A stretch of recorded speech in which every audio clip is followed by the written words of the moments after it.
Berkat, berkat, berkat. Setiap orang kerja cari berkat, setiap orang hidup juga cari berkat. Betul nggak? Ya, kenyataannya sih gitu ya. Betul ya. Oke, pemirsa sekalian, Anda menyaksikan Good News Program bersama dengan kami.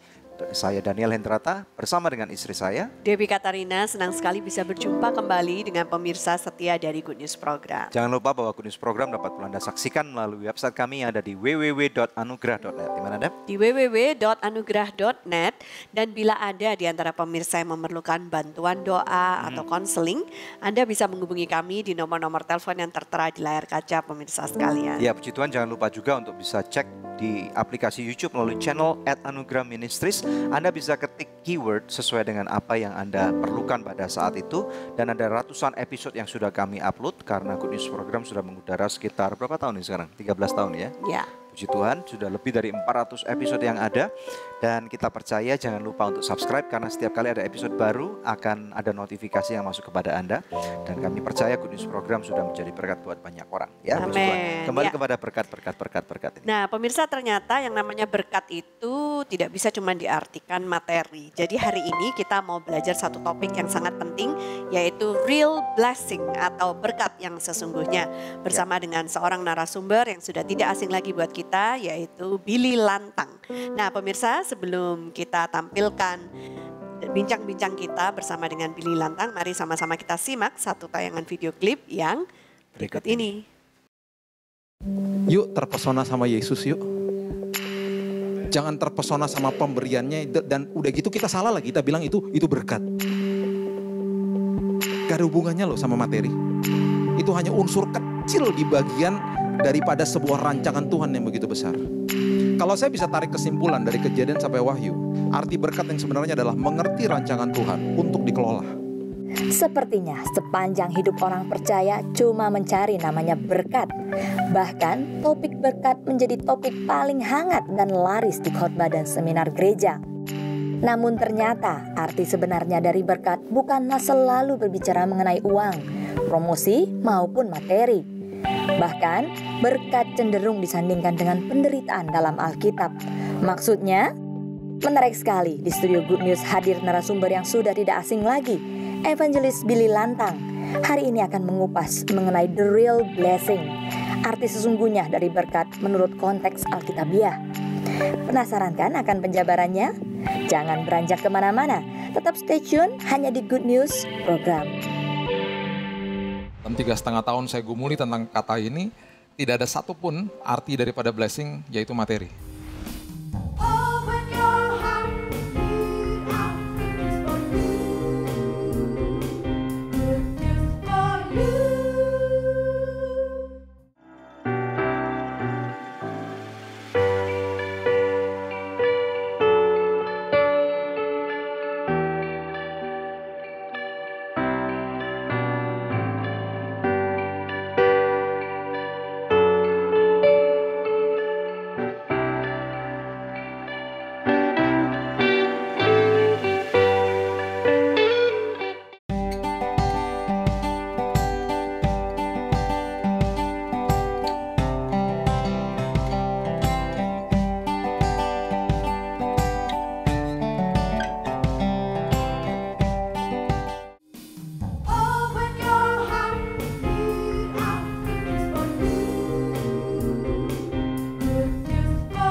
Ya, pemirsa sekalian, seperti tadi yang kami katakan, hari ini Good News Program menampilkan real blessing bersama dengan narasumber yang akan memberkati Anda, yakni Billy Lantang. Hey, welcome back, Billy. Halo Billy, good it has to see been a you, while. good to see you. Silakan duduk. Oke. Thank you. Jangan lupa bahwa hari ini Anda ada di tengah-tengah lingkaran merah ini, so Asik. you got to tell the truth, Yes. nothing but the truth. Yes, This is a hot seat. yes. Okay, it's good to be back here. Thank you for having me. Thank you for having, well, thank you for Thank you being for here. coming. Yes. For coming. Thank We are you. so blessed Thank to have you, Thank as you. always. Yeah. Yes. So gimana Bill kabarnya? Baik-baik, dan seperti biasa, makin Jakarta makin panas, kita makin harus terus mengembuskan firman Tuhan. Wait, biar harus. adem ya. Dimanapun kita berada, ya kan? Oke. Amin. So, update dong tentang anak-anak kamu. Anak-anak baik-baik, puji Tuhan semua sehat-sehat. Istri sedang sibuk Istri saya ada di dalam bidang mengurusi orang sakit. Jadi kalau kita guyon-guyon di rumah, dia bilang aku take care sama badannya, kamu jiwa sama rohnya. Gitu. Oh, wow, komplit dong, holistic Holistic ministry. Komplit, ya. Anak-anak? Komplit. Anak-anak sekarang sudah yang pertama di SMA, yang kedua kelas 6 SD. Wow, Ya, oke. jadi sebentar lagi dua-duanya akan transisi ke kuliah dan satunya ke SMP. Good, ya. good. Nah, Not a good time actually, karena Why? harus bayar uang pangkal kan, dalam waktu yang bersamaan. double ya. Double. Jarak umur berapa? 12 tahun mereka? 7 tahun kan. 7 tahun. Iya. Oke. Oke. Iya. Nah, mau tanya sama Billy tentang pelayanannya. Kalau Ya. kita mah udah tahu, tapi buat Ya. pemirsa di rumah itu Ya. ceritakan pelayanan kamu apa hari-hari ini? Saya sampai hari ini masih terlibat di Emmanuel Evangelistic Foundation. Di bawahnya itu ada toko buku, ada penerbitan, ada sekolah, dan juga kita membantu ratusan hamba Tuhan setiap bulannya di daerah-daerah. Dan itu yang kami sudah lakukan sepanjang 51 tahun. Wow. Dan 51 years. Ya. Tapi kamu sendiri emang udah belum. Saya Udah waktu masuk generasi kedua. ya Generasi ke umur nggak generasi. beda-beda jauh dari situ, karena waktu yayasan itu pertama kali dibentuk oleh keluarga kami, saya baru lahir. Wow. Jadi I've been in that foundation for 18 years, 18 tahun. Wow. 18 tahun ya. Dan apa yang kamu lihat pada hari-hari ini dengan apa yang pekerjaan well, pelayanan kalian? Di satu sisi kita senang dengan pertumbuhan gereja, di satu sisi juga kita juga harus berhati-hati dan terus mengajarkan paradigma yang benar. Oh gitu. Yes. Kenapa? Karena seringnya saya muter-muter di berbagai tempat, banyak juga hal-hal yang harus diluruskan. Pedoman saya dari pertama kali bertobat adalah carilah dahulu kerajaan Allah. Ini pedoman yang udah nggak bisa Nggak bisa diganggu-gugat. nggak bisa ditawar lagi. Berarti kita harus mengerti sistem kerajaan surga. Sebagai warga kerajaan harus mengerti sistem kerajaan surga. Ketika itu kita mengerti dengan baik dan benar, paradigma pasti lurus. Seperti apa sistemnya, mungkin bisa dijabarkan dikit. Banyak fondasinya, tapi prinsipnya adalah begini. Kita hidup, apapun yang melekat dengan kita bukan punya kita. Jadi prinsip kerajaan itu adalah kita ini bukan pemilik tapi pengelola. Iya. Nah, semakin kita merasa kita pemilik, kita akan timbul iri hati, cemburu, merasa rendah dari yang lain dan lain sebagainya, karena kita kerap kali membanding-bandingkan dengan orang lain.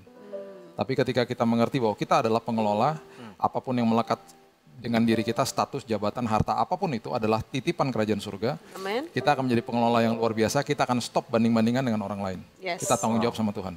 That's good. Dengan itu saja kita dimerdekakan. Gitu. Amazing. Jadi itu Nah, yang harus. ngomong-ngomong soal toko buku. Ya. Nah, kan dalam dunia digital sekarang ini kan Ya. banyak orang berpikir beberapa tahun yang lalu bahwa kayaknya nggak bakal lagi banyak orang baca physical book. Ya. Dan akan ada transisi ke Ya. e-book E-book. Ya. gitu ya. Ya. Nah, apakah dari pelayanan kalian sendiri juga sedang transisi ke sana atau bagaimana nih? Kita sudah lakukan itu sebenarnya kira-kira 8 tahun lalu. Kita sudah membuat platform itu. Tapi sampai hari ini tetap orang masih lebih suka membeli buku yang konvensional. Oh really? Ya. Dan awal juga waktu kita lakukan itu, kita kemudian melakukan survei kepada generasi di bawah kita, yaitu generasi millennials.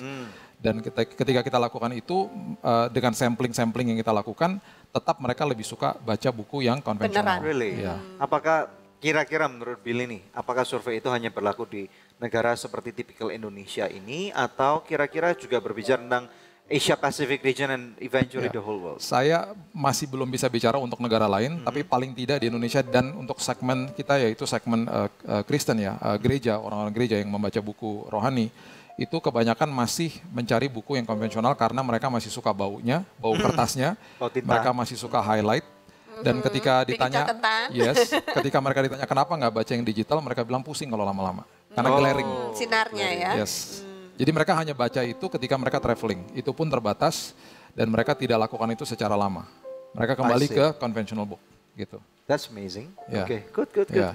Good Yeah. to hear that. Ya, ya, Oke, it's good oke, to hear oke. that. Ya. Nah, mau bertanya selanjutnya sama Billy. Boleh kasih tahu nggak apa yang memotivasi Billy selama ini dalam kehidupanmu? Sebelum bertobat, saya bertobat tahun 98. Yang memotivasi hidup saya adalah sampai hari ini adalah mengajarkan passion saya, tubuh Kristus, untuk melakukan fungsi atau panggilan daripada kerajaan surga. Which what you're doing now ya. Yes, Billy banyak yes. sekali pergi khotbah keliling tuh ya. Dari Sabang sampai Merauke gitu. Mengajarkan kepada tubuh Kristus. Ya, ya. Dan kemudian kira-kira pada waktu Billy lagi pelayanan-pelayanan seperti itu banyak sekali hal-hal apa yang tadi kamu katakan bahwa ada banyak hal yang diluruskan. Misalnya kasih contoh 3 deh misalnya. Yang paling nomor 1 sih yang selama ini yang kita paling sering dengar yang tadi sudah dikatakan juga adalah kata berkat. Blessing. Yes. Kata berkat adalah kata yang paling hangat di telinga orang Kristen. Betul. Kemudian kita semua apapun yang kita sedang alami dan kita gumuli atau kita pelajari, semuanya harus dikaitkan dengan sistem kerajaan surga. Di dalam sistem kerajaan surga ini seperti apa arti daripada blessing? Ternyata setelah saya temukan dalam 3,5 tahun saya gumuli tentang kata ini, tidak ada satupun arti daripada blessing yaitu materi. Dan ini kan sudah melenceng jauh. Tidak ada satupun. Maksudnya Billy seperti kata-kata berkat di dalam Alkitab dalam bahasa aslinya itu konteksnya bukan materi. Sama sekali bukan materi. Wow. Konteksnya apa? Nah, di perjanjian lama itu ada kata keluarnya Barak dan Asher, di kata Ibrani. Di perjanjian baru itu namanya Makarios. Nah, kalau kita baca yang paling simpel sederhana lah kalau kita mau baca dengan konteks yang betul-betul kita bisa mengerti. Dan menjadi pertanyaan adalah ketika kita baca Matius 5, ketika Yesus berkhotbah di bukit, dia mengatakan bersukacitalah. Oke, kata bersukacitalah diambil dari kata Makarios. Diterjemahkan di dalam bahasa Inggris kalau kita Blessed, buka Alkitab bahasa Inggris kita adalah kata blessed. Jadi harusnya dibaca diberkatilah atau bersukacitalah engkau. Tapi ketika dalam bahasa Indonesia berbahagialah ya. Bersukacitalah engkau ketika engkau sedang dianiaya. Berbahagialah ketika engkau sedang dianiaya. Ketika engkau sedang difitnah. Ketika engkau sedang dicela. Kan aneh. Kata berkat kok disandingkan dengan kata derita. Itu kan menjadi raise up a question. Betul, Dan yang ajarkan itu Yesus loh. Bukan saya loh, Yesus yang ngajarin. Ternyata usut punya usut. Di balik daripada itu semuanya. Yang menjadi inti atau arti esensi daripada kata berkat. Ketika kita sedang melewati masalah, dan pasti kita melewati masalah dan proses. Di ujung daripada itu semuanya bukan masalahnya yang diubahkan, tapi kita yang diubahkan. Jadi kalau gitu orang berdoa Tuhan singkirkan aku dari masalah atau singkirkan masalah, lalukan pencobaan itu bagaimana? Sah-sah aja. Tapi justru kalau kita mau lebih dewasa lagi, kita harusnya berdoanya begini. Tuhan terima kasih buat masalah ini. Saya tahu semuanya dalam kendali Tuhan. Tuhan mau singkirkan atau halau masalah ini, itu tergantung waktunya Tuhan. Tapi di sepanjang perjalanan ini Tuhan, di ujung daripada ini semuanya, bukan masalahnya diubahkan, tapi aku diubahkan Tuhan. Jadi tujuan Tuhan mengizinkan masalah terjadi supaya kita berubah. Yes. Berubahnya menuju kemana? Menjadi dewasa. Dan Dewasa seperti rohani. Kristus eventually. Yes. Wow. Yes. Well, pemirsa sekalian, kita tahu bahwa dalam kehidupan ini tidak ada hal yang mudah. Dan apalagi siapapun kita sebagai orang Kristen ataupun yang tidak percaya sebagai orang Kristen sekalipun, kita dalam segmen-segmen yang mendatang nanti kita akan belajar lebih dalam lagi tentang what is real blessing. Ya, jangan lupa, jangan kemana-mana. Kita akan kembali hanya di Good News Program. Kita kasih perpuluhan kita sebagai pancingan itu kan 10% ya, balikin ya berkali-kali lipat. Come on lah, kita ada di dalam sistem kerajaan. Ya.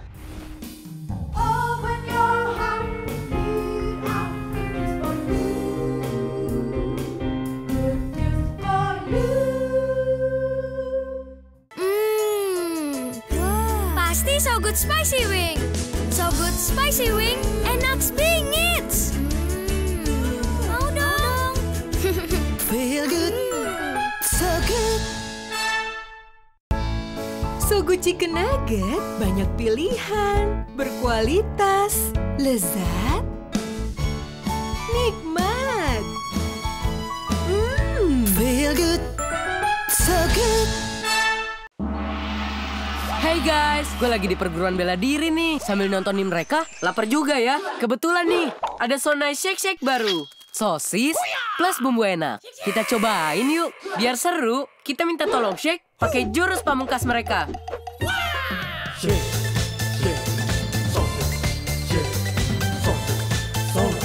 Serunya makan So Nice Shake Shake kan main rasanya. Tunjukin ide serumu, nge-shake So Nice Shake Shake.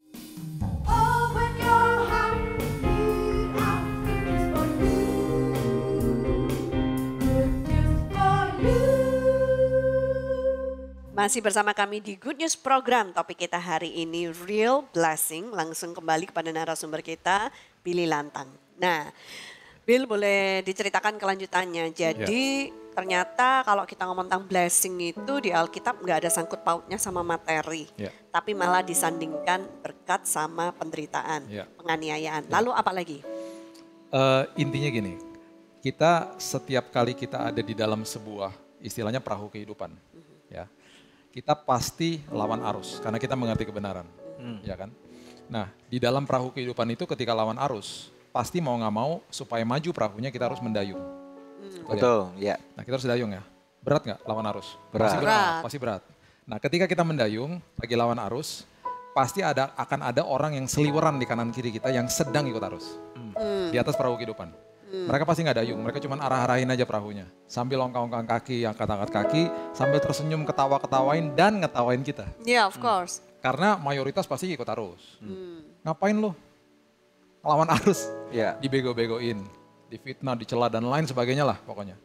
Nah, yang sering menjadi kesalahan kita karena paradigma kita sudah salah, kita kemudian katakan kepada diri sendiri, kita katakan kepada teman-teman kita, kok mereka enak-enak banget sih hidupnya, sementara aku lagi dayung. Terus kemudian kita keluarkan kata-kata gini, kok mereka diberkati sih? Nah, makin gak karu-karuan ya. Jadi seakan-akan dalam kondisi mengikut arus itu diberkati. Iya, karena Ya, ya. konteksnya selalu kita berpikir kalau enak-enak itu berarti berkat. Tidak ada perjuangan, maksudnya dalam arti nggak ada kesusahan Iya. lah gitu loh. Malahan Alkitab mengatakan sebaliknya. Yesus ajarkan sebaliknya, justru engkau ketika engkau sedang lawan arus, engkau sedang dianiaya, dicela, ditertawai malahan, kita sedang diberkati Tuhan. Kenapa? Karena ujung daripada ini semuanya Tuhan mau mengubah hidup. Wow. Nah, kalau kita baca seterusnya daripada khotbahnya Yesus, apalagi di Lukas 6 dikatakan, celakalah orang-orang yang tertawa, celakalah orang yang kenyang hari ini. Justru orang-orang yang sedang ikut arus, kalau mereka tidak bertobat, ujung-ujungnya celaka. Justru kita yang sedang dalam proses hidup dan lain sebagainya, kita harus sadar kita sedang diberkati Tuhan, gitu loh. Itu arti sebenarnya daripada berkat. Nggak ada hubungannya sama materi. Kita begitu cetek rohani, begitu kerdil rohani, kalau kita masih pikir itu sesuatu materi atau sesuatu yang enak-enak lah. Ya. Makanya kita suka dengan kata gini, God bless you. Betul. Ya kan? Nggak apa-apa, sah-sah aja, asal kita mengerti artinya. Jadi kalau kita tarik benang merah dari Kejadian sampai Wahyu, arti berkat adalah sebenarnya bersukacita di dalam rancangan Tuhan untuk dikelola. Jadi apapun kondisinya, apakah kita sedang mengalami kelimpahan ataupun kekurangan termasuk ya, keuntungan ataupun kerugian. Nah, ada nggak contoh-contoh yang Billy alami atau mungkin orang lihat, wah Pak Billy lantang, maksudnya semuanya everything looks good gitu misalnya. Menjadi berkat kemana-mana, anak-anak juga baik, istri juga baik gitu. Tapi Billy sendiri bisa membuka nggak ada contoh-contoh yang Billy alami? Saya justru belajar dari anak saya. Jadi gini, kita Yang seringkali yang kedua ya. Jadi Nathan. ya, jadi contohnya gini, kita seringkali terpesona sama pemberian Tuhan. Kita lupa kita nggak terpesona sama Yesus. Ya. Kita terpesona sama pemberian-pemberian dia dan kita bilang ini berkat-berkat, kita suka dengan yang enak-enak. Ya. Nah, anak-anak di rumah itu dapat 3 kado besar ketika dalam satu tahun, ketika ulang tahun, naik kelas dan Christmas. Dan waktu mereka masih kecil, ketika mereka dapat kado, mereka pasti ngacir kabur sama kadonya. Karena mereka terpesona sama pemberiannya. Dan waktu mereka kabur sama kadonya, seringkali sebagai orang tua kita ngasih tahu begini sama anak-anak kita. Bilang apa? Karena bilang terima kasih belum jadi budaya. Waktu mereka bilang terima kasih, itu pun mereka nggak lihat kita, karena disuruh. Jadi mereka terpesona dengan pemberiannya, dapat kado, thank you dad, thank you mom. Mereka terpesona, mereka tetap lihat kadonya. Mereka bilang terima kasih karena disuruh. Nah, kita ini maklum-maklum aja, karena anak-anak itu masih kecil. Nah, tahun lalu, waktu saya belikan dia koleksi Lego, kami belikan Lego, tiba-tiba di umur 11 tahun lalu dia peluk kaki saya. Dan tiba-tiba tanpa disuruh dia bilang, Dad, thank you ya. Thank you ya. Sepanjang malam itu kado nggak dibuka, di rumah pun dia masih bilang thank you. Di saat waktu dia tidur, istri saya bilang lucu ya, dia sudah dewasa. Dia tidak lagi terpesona sama pemberiannya, dia terpesona sama sang pemberi, bapaknya yang botak ini. Ya. Karena di sana ada hati papanya yang memberkati dia. Yuk kita terpesona sama Yesus. Betul. Jangan terpesona sama pemberian-pemberiannya, terpesonalah sama Yesus. Gitu. Amazing. Makin kita terpesona sama dia, makin banyak perkenanan Tuhan yang Tuhan mau titipkan dalam hidup ini. Amin. Selalu gitu. Nah, tapi nggak bisa dipungkiri juga orang-orang di luar sana mereka masih begitu terpesona ya dengan berkat-berkat yang ada gitu.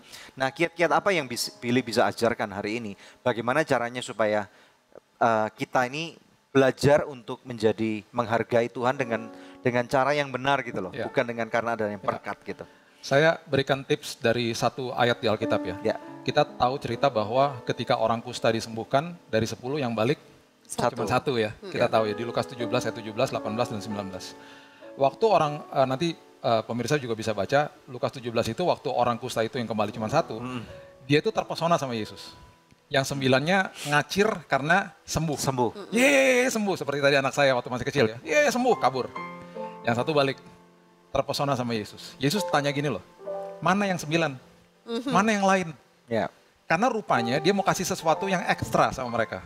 Nah, kalau kita baca ayat berikutnya di ayat 19 itu dikatakan, pergilah, imanmu telah menyelamatkan engkau. Kalau kita nggak baca bahasa aslinya, kita nggak ngerti esensinya. Di Alkitab King James Version itu dikatakan, your faith has made you well. Ada kata well. Ya. Di King James Version dikatakan, thy faith has made you whole.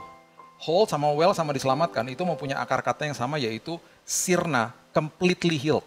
Artinya adalah bekas kustanya hilang. Ya. Jadi waktu yang satu kembali, dia tidak tahu bahwa Yesus sudah mempunyai sesuatu ekstra lagi bagi dia. Double favor bagi dia.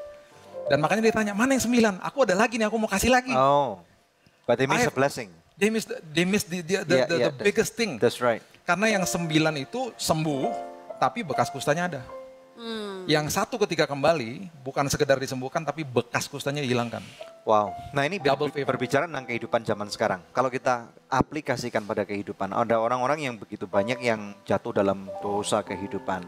Apakah kita bisa masukkan ke sana tuh bahwa Tuhan bisa memulihkan segala sesuatu sampai bekas lukanya yang ada? Bisa cerita nggak? Bisa kalau kita betul-betul mengambil sebuah action ya, bahwa kita datang ke gereja, kita kemudian ikut Tuhan bukan dengan kondisi. Banyak orang Kristen ikut Tuhan, saya mau taat karena supaya saya diberikan ini. Sampai-sampai ketika kita memberikan perpuluhan, Tuhan bukakan tikap-tikap langit supaya saya dikasih lagi nih Tuhan, dikembalikan lagi Tuhan. Malahan kita bilang, Tuhan ini balikin ya Tuhan berkali-kali lipat. Saya nggak setuju ya sama statement kayak begitu. Karena kayak kita mancing-mancing Tuhan. Kita kasih perpuluhan kita sebagai pancingan, itu kan 10% ya, balikin ya berkali-kali lipat. Come on lah, kita ada di dalam sistem kerajaan yang kita sudah dipenuhi secara luar biasa. Betul. Jadi ketika kita memberi, action kita harus, saya memberikan Tuhan kepada Tuhan, titik, tanpa kondisi. Saya mau taat untuk kebaikan saya tanpa kondisi. Akhirnya ketika itu masuk ke dalam gereja, hedonisme masuk ke dalam gereja, akhirnya orang tawar-menawar sama Tuhan. Makanya saya nggak heran ketika ada orang-orang yang, saya udah jual Pak usaha saya nggak mau ke gereja lagi karena katanya gereja, saya akan dimultiplikasi Pak. Mana, saya nggak dapat apa-apa.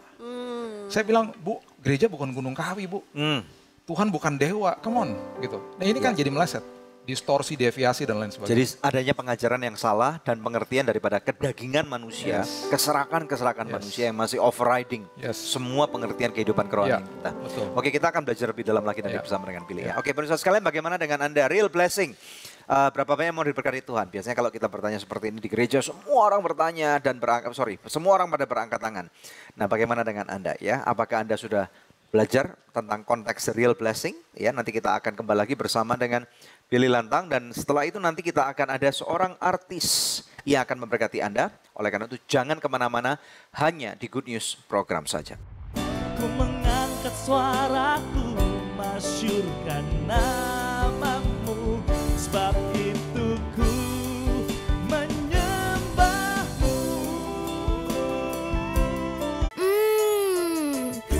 Pasti so good spicy wing. So good spicy wing, enak bingit. Mau dong. Feel good, so good. Sogo Chicken Nugget banyak pilihan, berkualitas, lezat, nikmat. Feel good, so good. Hey guys, gue lagi di perguruan bela diri nih. Sambil nontonin mereka, lapar juga ya. Kebetulan nih, ada Sonai Shake Shake baru. Sosis plus bumbu enak. Kita cobain yuk. Biar seru, kita minta tolong Shake pakai jurus pamungkas mereka.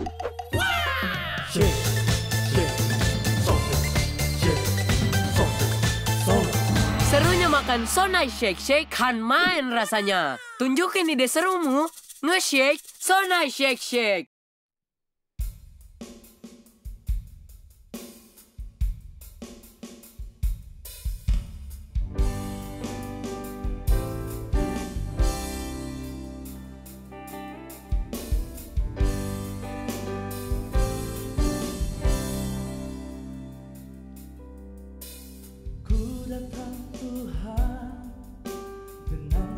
segala yang aku miliki,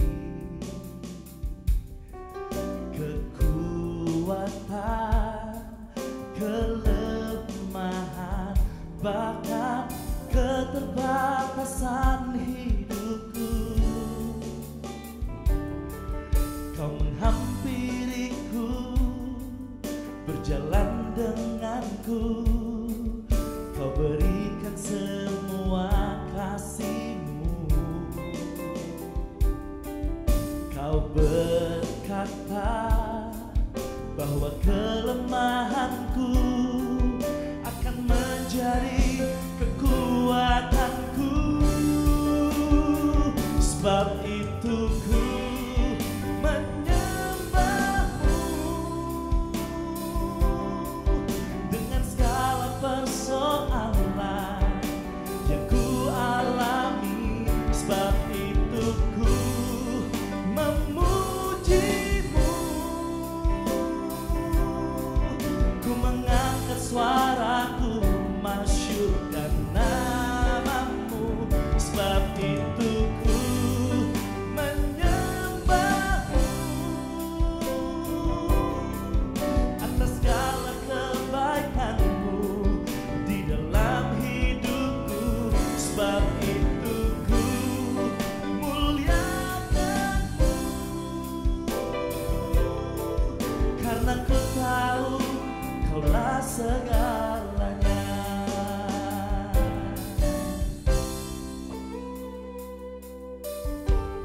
Ku datang Tuhan dengan segala yang aku miliki, kekuatan, kelemahan, bahkan keterbatasan hidupku. Kau menghampiriku, berjalan denganku, kau berikan semua kasih-Mu. Kau berkata bahwa kelemahanku akan menjadi kekuatanku. Sebab itu ku menyembah-Mu dengan segala persoalan yang ku alami. Sebab itu ku memuji-Mu, ku mengangkat suaraku masyurkan nama-Mu. Sebab itu ku menyembah-Mu atas segala kebaikan-Mu di dalam hidupku. Sebab itu ku muliakan-Mu, karena ku tahu Kaulah segalanya. Karena ku tahu Kaulah segalanya. Karena ku tahu Kaulah segalanya.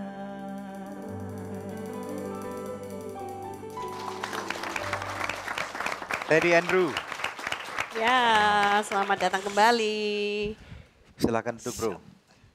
Udah lama nggak muncul di Good News Program? Terakhir 5-6 tahun yang lalu kalau nggak salah. 200 tahun yang lalu. Kemana aja lu bro? Ada. Melalang buana kemana tuh? Masih melalang buana. Kadang-kadang lihat apa FB sama IG lu, tahu-tahu di Belanda, tahu-tahu di Paris, keren banget gitu. Kalian jadi jet set kayaknya sekarang deh. Dapat, kalau saya bilang sih, saya selalu menyebutkan itu favor gitu. Bisa cerita enggak? How did you get the favor? Jadi berawal dari album pertama dan album kedua, kemudian saya diundang sama gereja-gereja di Belanda. Wah keren banget. Nah dari Belanda kemudian connecting ke beberapa negara dan akhirnya dengan album Rohani Tuhan bisa bawa saya pergi melihat benua Eropa gitu. Jadi lintas benua sekarang, bukan lintas kota lagi ya. Dia asalnya kan lintas provinsi kan, kemudian sekarang lintas benua. Iya, Nah, dan- apa yang kamu lihat pada waktu Tuhan bawa kamu dari satu negara ke negara lain, dari benua satu ke benua lain gitu? Saya selalu cuman kayak heran dengan, saya juga berasa bahwa saya dari anak jalanan gitu yang nggak punya masa depan, terus Tuhan bisa bawa saya ke hampir ke 33 negara, udah pergi, dan itu semua untuk pelayanan gitu. Wow. Dan amazed aja sih apa yang dulu waktu bikin album Rohani ada beberapa teman yang nganggap remeh. Iya, ada beberapa teman yang kayak nganggap sebelah mata Rohani, emang bisa ngapain dengan album Rohani? Tapi saya percaya bahwa waktu kita fokus dan kita konsisten, membuahkan hasil gitu. That's good, wow. Dan tadi yang lagu yang saya nyanyiin, Ya. itu spesial karena pertama kali saya nyanyiin lagu itu di sini. Oke, wow. Di Good News malah. Wow, Belum good. pernah nyanyi di tempat lain karena lagunya Wow. akan keluar. Wow. Berarti yang lagu tadi itu adalah church premiere berarti. Belum pernah Yeps. nyanyikan di gereja manapun juga. Belum dan pernah. Good News program Pertama mendapatkan kali. kehormatan. Oh, thank you Ini banget. belum bro. rilis Wow. maksudnya ya. Oh, bakal ada di next album. Iya, Launching. Jadi lagu ini sebenarnya ciptaan saya sekitar 6 bulan yang lalu. Judulnya oke. Dalam Kelemahanku. Dalam kelemahanku. Ya, jadi Pergumulan apa yang ya. kamu sedang hadapi pada waktu struggle saya itu nggak pernah berhenti sampai saya mati. Tapi diperhadapkan oleh sebuah pilihan. Dan sometimes saya panggil dia Om Billy Lantang nih salah satu orang yang saya Lu panggil dia Om? Saya panggil itu panggilan. Oh, ya Panggilan ampun. kesayangan. Tapi panggil kita Kak aja ya. Panggil Kak Daniel emang sama Kak Debbie kan. Jadi orang yang sering saya ceritain sambil nangis tuh salah satunya Om Billy Lantang gitu. Dan lagu ini tuh waktu saya lagi lemah banget dan mau ngambil sebuah keputusan yang kacau. Tuhan bilang bahwa waktu lu lemah lu tetap sembah gua aja. Tetap sembah Tuhan. Gak ada hal yang kamu bisa lakuin selain kamu nyembah dia waktu titik terlemah dan titik keterbatasan hidupmu. Emang struggle apa yang Andrew atau tadi Andrew lagi Struggle apa ya? Jadi seksi ya, kalau boleh jujur, dan ada banyak keputusan, ada banyak situasi-situasi yang hampir menjerumuskan ke situ. Karena saya pikir gini, pertobatan itu gampang, tapi mempertahankan pertobatan itu nggak mudah. Dan kalau saya masih bisa ada di sini, masih bisa bertahan, itu yang saya bilang selalu favor gitu. Dan setiap kali datang, makanya waktu saya lemah banget, kata-kata ini, lagu ini lahir gitu. Tuhan kayak ngomong, semua orang punya struggle yang dia punya titik terlemah. Tapi percayalah waktu engkau tetap sembah saya, disitulah letak kekuatanmu. wow. Gitu.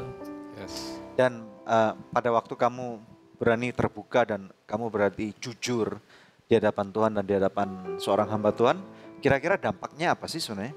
Saya merasa freedom dan saya nggak pernah merasa terintimidasi. Karena Karena saya sudah mengakuin, saya sudah cerita sama beberapa orang yang saya dekat, dan saya termasuk orang yang memang terbuka banget gitu. Nggak pernah, satu kelebihan saya sebagai seorang sangwin, saya bisa cerita dan itu mengurangi beban saya. Tapi ada satu sisi yang dimana saya rasa lemah banget, saya rasa press banget. Nah itu waktunya saya nangis di kamar karena orang selalu lihat saya, wah Teddy selalu happy, hidupnya nggak pernah susah, nggak ada beban. Saya pikir gini, sesuatu yang saya perlihatkan ke luar adalah hal-hal yang baik.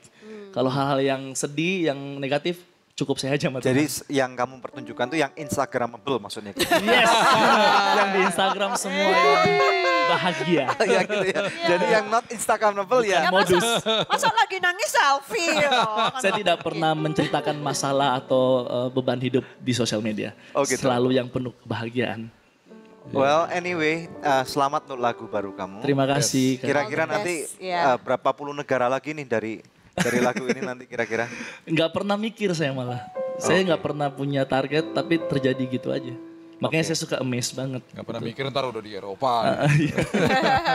Jadi nanti mampir lagi ke Good News program ya. Oh pasti. Ada terobosan-terobosan yang lain bisa dibagikan melalui Good News program dan banyak orang akan Yes. diberkati dengan adanya kabar baik yang terbuka ini gitu. Ya, Jadi itu kita nggak tujuan berbicara utama. hanya di tampak luarnya aja, tapi we appreciate you for willing to open up. Kita Ya. tahu bahwa menjadi terbuka itu sesuatu yang tidak mudah, Ya. tetapi pada waktu kita berani untuk terbuka, saya percaya bahwa bukan kita dipermalukan, tetapi nama Tuhan dipermuliakan. Amin. Amin. Terima Amin. kasih tadi. Kita akan lanjut setelah break. Nah pemirsa, ini saatnya kuis yang selalu dinantikan oleh pemirsa. Pertanyaannya adalah apakah judul lagu yang tadi premier dibawakan oleh Teddy Andrew ya. Anda bisa mengirimkan jawabannya melalui SMS ke nomor HP yang tertera di layar kaca atau melalui email ke kuis@anugerah.net. Maka kepada 5 orang pemenang terpilih kami akan mengirimkan masing-masing sebuah buku persembahan dari toko buku Immanuel. Dan ini tebelnya ya saudara, ada Pastors Annual, ada Grace Revolution, ada Untuk Apa Aku Ada di Dunia Ini. Ya, bermacam-macam buku menunggu bila Anda memenangkan kuis kami. Tetap stay tune bersama dengan kami akan kembali lagi dari Good News Program. Seringkali akhirnya gereja, orang ketakutan masuk gereja karena akan dihakimi dan memang terjadi penghakiman di dalam gereja.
Real Blessing hanya di Good News Program. Kembali kepada narasumber kita, Billy Lantang.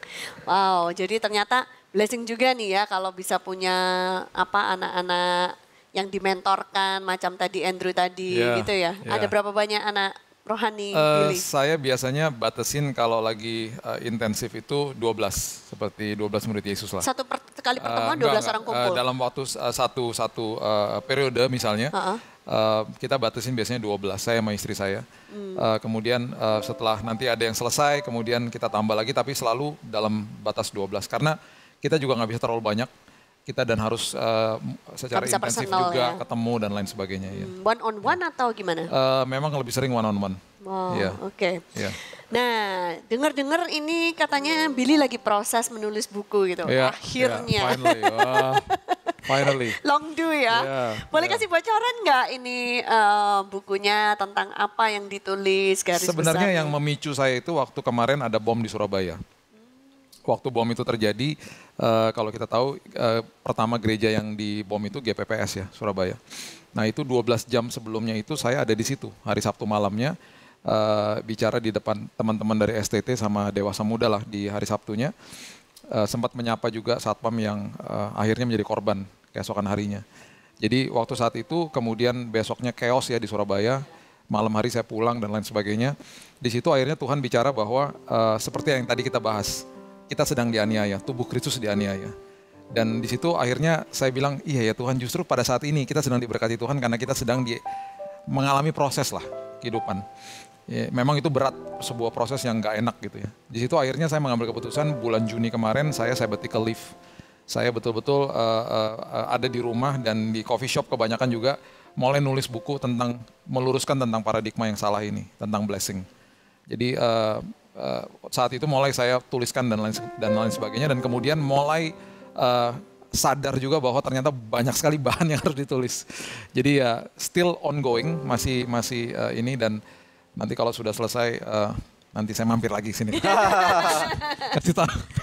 Kapan dong kira-kira selesainya? Hopefully this year, the end of the year ya. Berapa lembar? Saya nggak mau terlalu banyak karena saya cukup pengalaman di publishing. Jadi paling 125-150 halaman supaya dengan cepat mereka bisa menyerap. Nanti mungkin ada jilid keduanya dan lain sebagainya. Gitu. Oke, Nabil, saya sangat tertarik banget dengan cara Billy bisa mementorkan orang. Yeah. Nah kita tahu mentoring ini penting. Yeah. Nah sepertinya ada sesuatu yang missing nih dari apa yang gereja seharusnya lakukan, mementorkan orang-orang, tetapi sangat disayangkan kadang-kadang ada begitu banyak orang-orang yang tidak tersaring di dalam gereja untuk dimentorkan. Yeah. Sebenarnya dari apa yang Billy lihat, dengar, dan saksikan secara langsung, apa yang terjadi, apa yang salah di sistem ini? Sebenarnya kalau kita bicara gereja banyak sekali lebih fokus ke ibadah raya, hari Minggu. Dan mereka lupa bahwa mereka adalah tubuh Kristus yang dipanggil untuk mentoring. Itu bukan sekedar hanya ketemu ngobrol-ngobrol berdua dan sistemnya counseling, bukan. Lebih dalam lagi yaitu fathering. Fathering, ya. When you lose a father figure dalam hidup, sebuah negara bisa hancur. Amerika kita lihatlah, bisa hancur gara-gara father figures-nya hilang.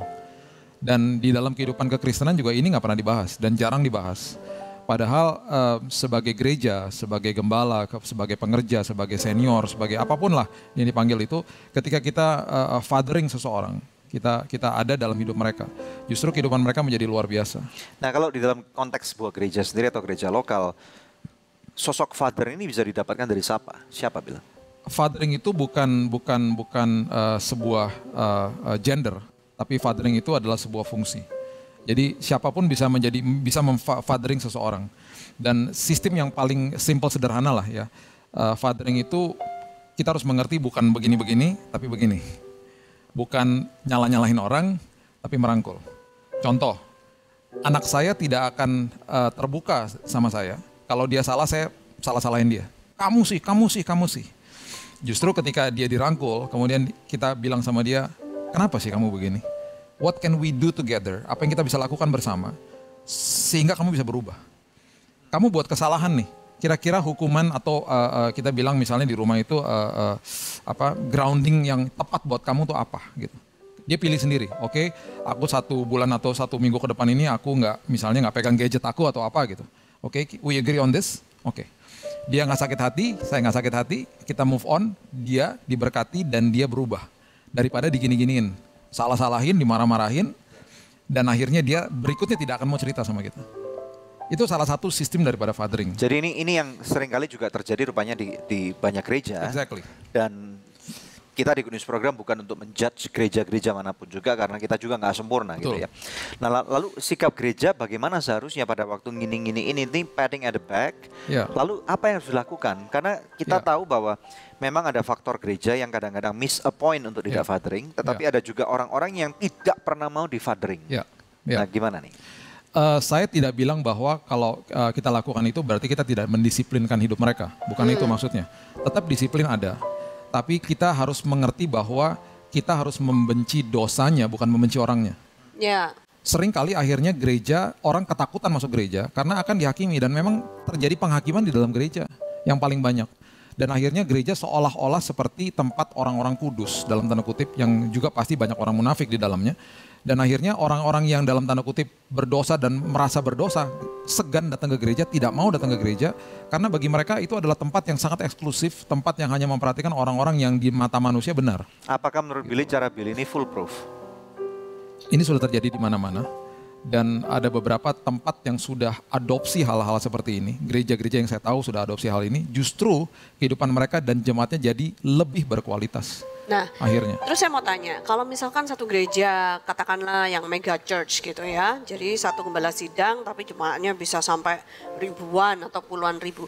Apakah mungkin satu gembala sidang akan spend time dengan begitu banyak jemaatnya one on one, berapa ratus tahun baru selesai, maksudnya gitu ya. Jadi gimana Bill, what can the church do? Kalau mega church udah pasti gembala sidang harus mentor layer yang di bawahnya dia, yaitu yang namanya misalnya cell group leaders gitu loh. Kemudian cell group ini, komsel-komsel ini kemudian diajarkan untuk fathering juga orang-orang yang ada di bawah mereka. Seperti hal ini ketika mereka lakukan dengan baik dan benar, pasti jemaatnya bertumbuh. Dengan sistem seperti itu. Jadi gembala sidangnya fathering komsel leaders, nanti komsel leadersnya fathering orang-orang yang datang ke komsel dia. Betul. Wow, kita nanti akan ngomong lebih dalam lagi tentang ini ya, belajar satu hal ya. Oke, pemirsa sekalian, menarik banget. Jadi memang benar di zaman akhir ini banyak orang yang kehilangan sosok ayah atau the fatherless generation. Nah, kita berdoa biarlah apa yang saudara dengar ini juga akan menginspirasi saudara melakukan sesuatu. Di layar televisi Anda ada nomor-nomor telepon, Anda dapat hubungi kami sekarang juga, dan akan ada tim doa yang akan berdoa bagi Anda. Stay tune hanya di Good News Program. Bukan hanya 1,5 jam di dalam gedung gereja duduk dan kita keluar, aku udah ibadah tadi.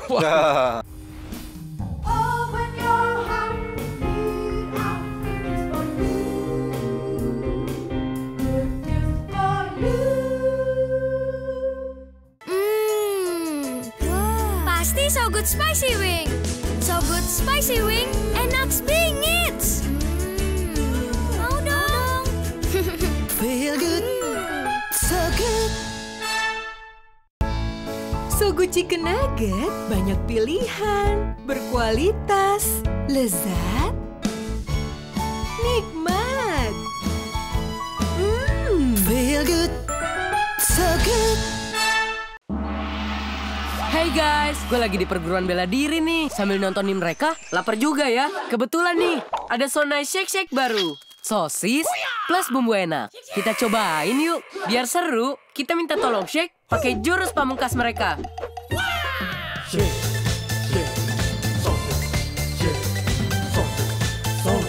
Serunya makan Sonai Shake Shake kan main rasanya. Tunjukin ide serumu, nge-shake Sonai Shake Shake.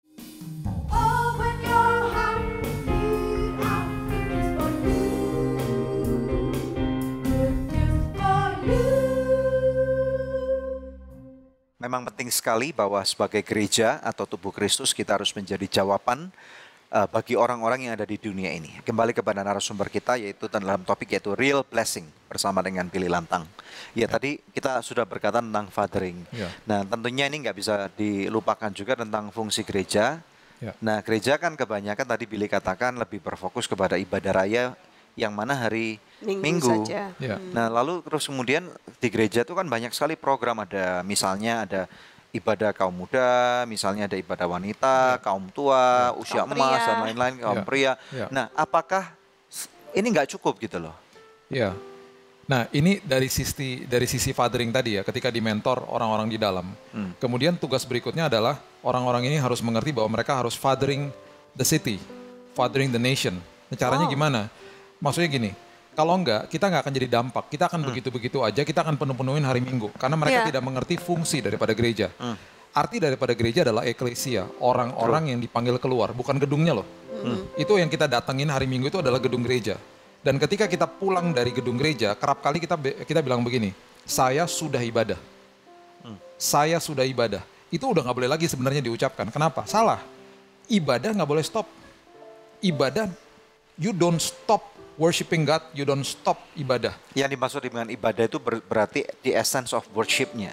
Iya, maksudnya gini, di Kejadian 1:26 dikatakan manusia itu dikirim untuk to have dominion over the earth. Betul. Itu arti sebenarnya adalah manusia dikirim untuk mengkolonisasi bumi sebenarnya. Mengkolonisasi bumi itu artinya di dalam sistem kerajaan adalah kita harus menularkan budaya kerajaan surga dimanapun kita berada. Nah, kalau kita hanya jadi jagoan hari Minggu, bagaimana kita bisa menularkan budaya kerajaan surga? Akhirnya alhasil ketika orang keluar dari ibadah hari Minggu, berkelahi kok di depan jemaat sama jemaat gara-gara apa? Parkiran. Ya karena apa? Mereka berpikir bahwa ibadah sudah selesai.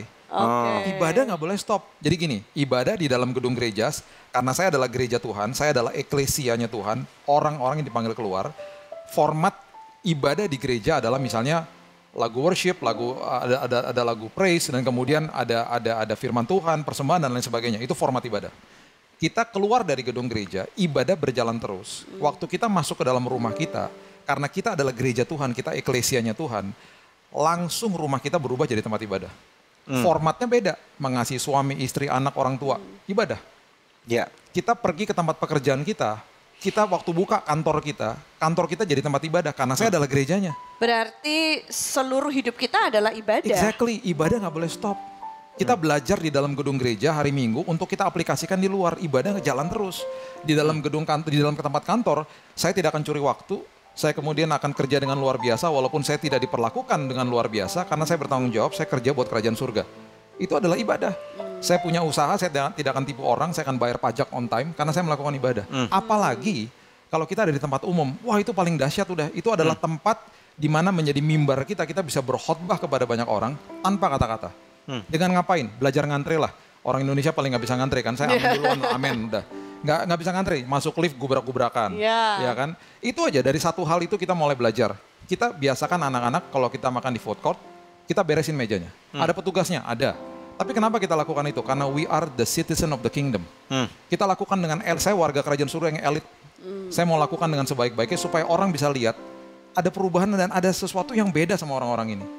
Gitu loh. Jadi memang karena ibadah nggak stop. That is our worship to God, dan kita pertontonkan kepada orang banyak gitu loh. Karena hukum terutama kan kasih. Iya. Bagaimana orang bisa lihat kasih kalau kita sebagai citizen of the kingdom nggak bisa pertontonkan itu di luar sana. Ya. Nah, ini kalau bicara dari sisi umat Kristennya, bagaimana dengan gereja sendiri? Jadi kalau misalnya Billy bilang ibadah itu bukan cuma hari Minggu kan, ya kan? Jadi gereja ini fungsinya bagaimana untuk Senin sampai Sabtu? Nah, itu yang harus kita ajarkan kepada jemaat, ya kan? Oke lah, kita nanti akan ada yang namanya ibadah wanita, ibadah pria, ibadah youth dan lain sebagainya. Di situ diajarkan, kemudian mereka terus diajarkan bahwa setelah kamu selesai keluar dari tempat ini, doa berkat disampaikan, kamu harus terus jalankan apa yang kamu pelajari di tempat ini, apa yang kamu pelajari di kelompok sel. Betul. Dan itu adalah ibadah yang sejati. Bukan hanya 1,5 jam di dalam gedung gereja duduk dan kita keluar, aku udah ibadah tadi.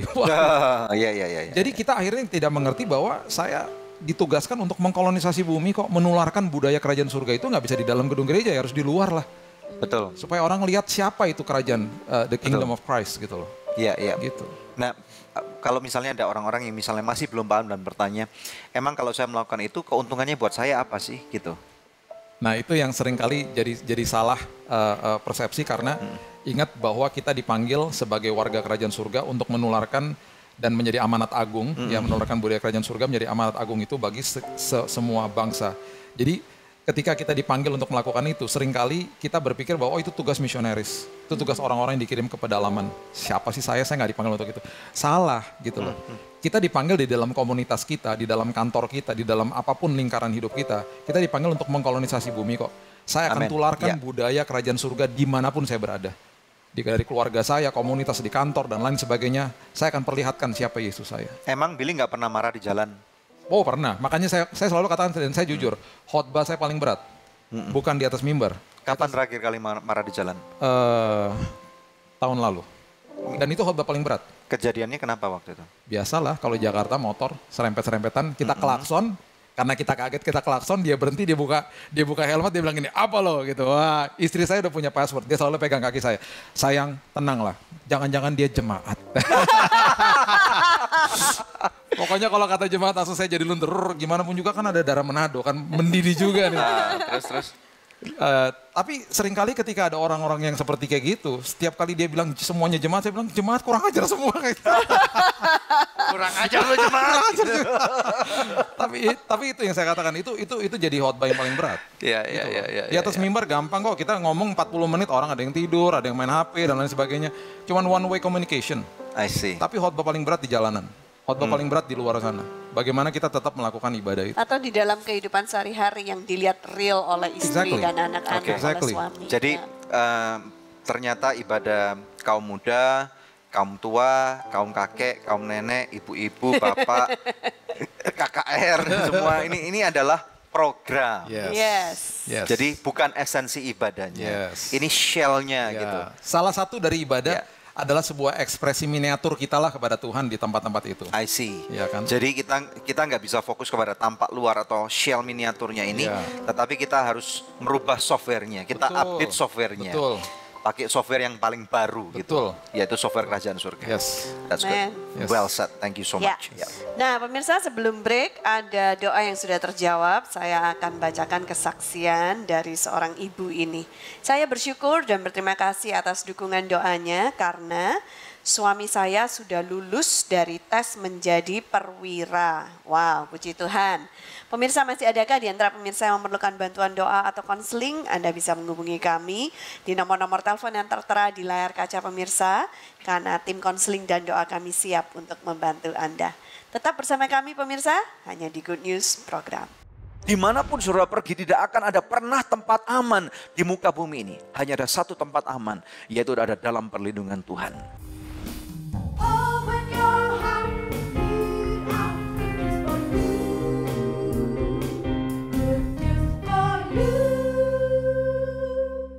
Pemirsa, sejak tahun 2005 kita telah bersama-sama di dalam Good News Program.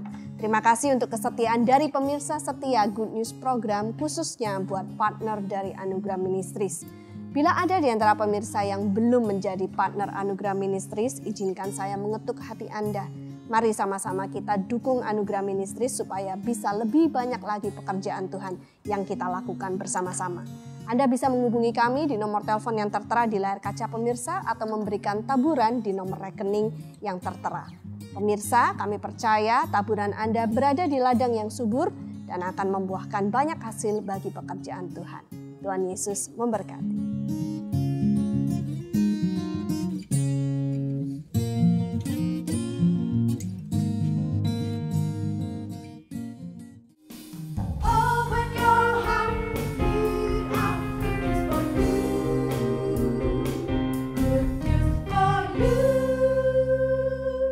Kita tiba di segmen terakhir dari Good News program hari ini, Real Blessing. Kembali kepada narasumber kita, Billy Lantang.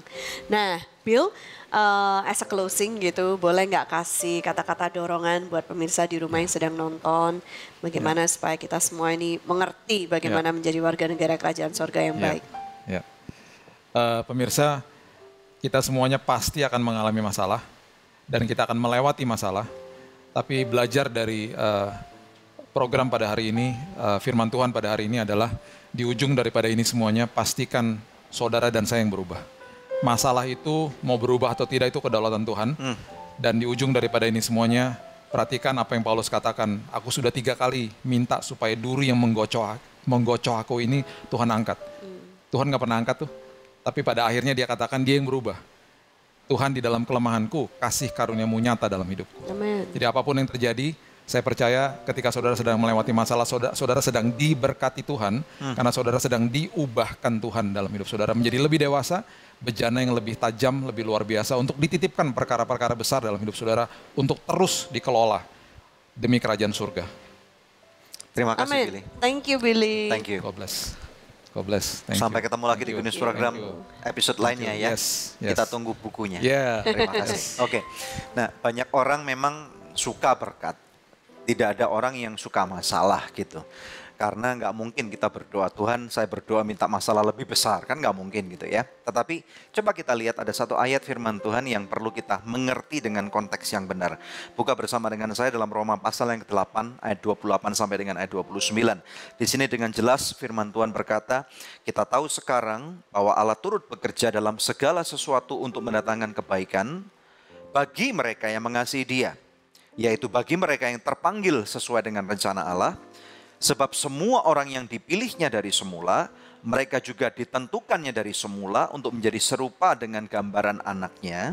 Supaya anak-anaknya itu menjadi yang sulung di antara banyak saudara. Jadi pemirsa sekalian kita tahu bahwa ayat ini kerap kali kita hanya kutip pada waktu kita kena masalah gitu. Dan kemudian kita pikir bagaimana mungkin sesuatu yang tidak baik itu akan mendatangkan kebaikan buat kehidupan kita. Nah dengar baik-baik pemirsa sekalian, tadi kita sudah mendengar bahwa ternyata blessing itu bukan materi. Saya yakin memang ada unsur materi. Berupa keuangan, berupa kesehatan, berupa talenta, berupa banyak hal lagi yang kita bisa pikirkan. Yang asal dapat kita pergunakan dengan bijak untuk kemudian memuliakan nama Tuhan dan memberkati orang lain serta memberkati kehidupan kita pribadi. Itu sah Bapak Ibu sekalian. Nah namun dengan jelas dalam konteks firman Tuhan ini sekarang berkata kita tahu sekarang. Berarti sebelumnya kita nggak tahu. Ini berbicara masalah-masalah yang saudara hadapi. Pergumulan-pergumulan yang kita punya. Sekarang aku tahu bahwa bahwa Tuhan ini turut bekerja. Dia tidak pernah meninggalkan kita. Janji Tuhan adalah iya dan amin. Tidak pernah Tuhan janjikan langit itu selamanya akan biru. Tidak pernah dia berkata bahwa pada waktu kita percaya dengan dia, moon and roses itu akan selalu terjadi pada kehidupan kita. Bahkan ada banyak duka cita, ada banyak bencana alam seperti sekarang yang lagi terjadi di Indonesia. Dikit-dikit gempa, dikit-dikit berita tsunami, dikit-dikit masalah ekonomi dan yang lain-lain. Dikit-dikit masalah perceraian dalam kehidupan rumah tangga. Ada masalah pemberontakan daripada anak. Ada kena narkoba dan yang lain-lain. Yang mana tidak ada satupun yang kita mengerti kayaknya kepala kita mau pecah. Betul nggak? Nah tetapi sekarang kita tahu bahwa di dalam momen kondisi rock bottom bahwa Anda bisa jatuh atau bisa tersungkur di tempat terdalam dalam lembah kehidupan. Tetapi Raja Daud mengalami suatu pewahyuan yang sangat luar biasa. Justru pada waktu dia membawa dirinya masuk di dalam lembah kematian. Di situ ternyata Tuhan terlebih dahulu ada di sana. Nah jadi di sini kita sekarang mengerti bahwa rupanya tujuan itu semua dikatakan dengan jelas di sini adalah untuk mendatangkan kebaikan. Ini maksudnya apa Bapak sekalian? Karena di sana dikatakan supaya kita mengalami keserupaan di dalam Kristus. Jadi ternyata bukan rumah besar itu tujuan kita, supaya Tuhan memberikan kita hadiah rumah besar, mobil baru 5000 cc, motor baru 1500 cc, bukan itu pemirsa sekalian. Tetapi tujuannya supaya kita serupa dengan Kristus. Apakah masuk surga juga menjadi tujuan? Sah, karena tidak mungkin kita berdoa Tuhan masuk neraka pun nggak apa-apa, itu impossible. Jadi masuk surga memang tujuan kita, tetapi lebih mulia daripada surga, supaya kita memerintah di dalam keserupaan bersama dengan Kristus. Nah ada satu panggilan nih. Jadi di zaman ini kita tahu bahwa sekarang memang begitu banyak pewahyuan-pewahyuan yang sudah bukakan tentang kerajaan, tentang the kingdom message. Nah kita adalah bagian daripada kingdom ini. Dan kita tahu bahwa segala sesuatu dalam kehidupan di muka bumi ini pasti akan diguncangkan. Bahkan di dalam firman Tuhan dengan jelas ada tertulis, sekali lagi akan ada guncangan-guncangan besar. Kalaupun bukan guncangan dalam bidang ekonomi, akan ada guncangan dalam musibah-musibah yang ada. Dimanapun saudara pergi tidak akan ada pernah tempat aman. Di muka bumi ini hanya ada satu tempat aman, yaitu ada dalam perlindungan Tuhan. Jadi chaos boleh terjadi pada kehidupan kita. Tetapi seperti apa yang Rasul Paulus katakan bahwa biarlah Tuhan aku berdoa damai sejahtera yang melebihi akal sehat pikiranku, pikiran manusiawiku, pikiran kedaginganku, pikiran profesorku, pikiran kepintaranku. Ini tidak akan sebanding dengan damai sejahtera yang akan turun daripada surga. Saya berdoa biarlah episode ini menjadi suatu inspirasi buat Anda. Kemudian akan memprovokasi pikiran dan roh Anda mengaduk-aduk sesuatu. Roh Kudus berbicara pada kehidupan Anda. Sehingga Anda tahu sekarang bahwa real blessing ini bukan saja tentang uang. Tetapi real blessing adalah hadirat Tuhan yang begitu nyata ada pada kehidupan saudara. Sehingga hidupmu akan kokoh. Bukan karena kehebatanmu, bukan karena engkau pintar membaca ayat-ayat firman Tuhan, bukan karena engkau pintar untuk berdoa dan berpuasa, bukan karena engkau pintar menahan diri, tetapi karena Kristus Yesus itu sebagai sauh dan itu dipakukan begitu dalam kehidupan saudara, menembus ruang Maha Kudus karena Kristus ada di sana bersama dengan saudara. Anda diberkati, Anda mau mendapatkan real blessing? Kalau Anda mau, mari kita berdoa bersama-sama dan kita percaya bahwa kuasa Tuhan itu selalu nyata dalam kehidupan kita. Mari kita berdoa. Bapa yang baik, kami berdoa untuk setiap pemirsa Good News Program. Begitu banyak problema yang ada, begitu banyak masalah-masalah yang menghantui, kekhawatiran akan kehidupan. Bahkan Tuhan kerap kali banyak daripada pemirsa-pemirsa ini harus berhubungan atau berurusan dengan teror-teror di malam hari. Tuhan kami minta sekarang damai sejahtera-Mu memerintah. Hadirat-Mu Tuhan itu lebih daripada cukup. Hadirat-Mu akan mendatangkan damai sejahtera. Dan damai sejahtera-Mu akan mendatangkan hikmat untuk kami boleh menghadapi masalah keuangan kami, masalah suami istri, masalah orang tua dan masalah anak, masalah sakit penyakit, masalah Tuhan semua hal yang tidak dapat kami pikirkan satu persatu. Oleh karena itu pemirsa sekalian, terimalah damai sejahtera. Apa yang ada padaku aku berikan kepada kamu, yaitu bahwa di dalam nama Tuhan Yesus Kristus, engkau sekarang terima damai sejahtera ini. Engkau yang sakit katakan, dengan bilurnya Yesus engkau sembuh. Engkau yang miskin sekarang, engkau boleh berkata bahwa Kristus menjadi miskin supaya engkau diperkaya. Ada hikmat kekayaan surgawi yang tidak dapat dihancurkan ngengat oleh api manusiawi sekalipun. Engkau terima pemirsa, terima pemulihan keluargamu, terima pemulihan dalam segala bidang. Terima kasih Tuhan, nyatakan kehendak-Mu, selaraskan kami Bapa terhadap kehendak daripada kerajaan-Mu, supaya kami boleh memerintah di bumi ini seperti yang Kau kehendaki. Dalam nama Yesus yang diberkati oleh Tuhan bersama dengan saya katakan. Amin. Haleluya. Amin. Ya puji Tuhan pemirsa, satu tayangan Good News telah kita lewati bersama. Kami berdoa pemirsa diberkati, sama seperti kami di studio juga diberkati. Kami akan kembali pekan yang akan datang di hari, jam, dan stasiun televisi yang sama. Saya Debbie Katarina bersama dengan suami saya Daniel Hendrata, dan jangan lupa untuk cek di website kami yang ada di www.anugerah.net. Terima kasih, Tuhan Yesus memberkati.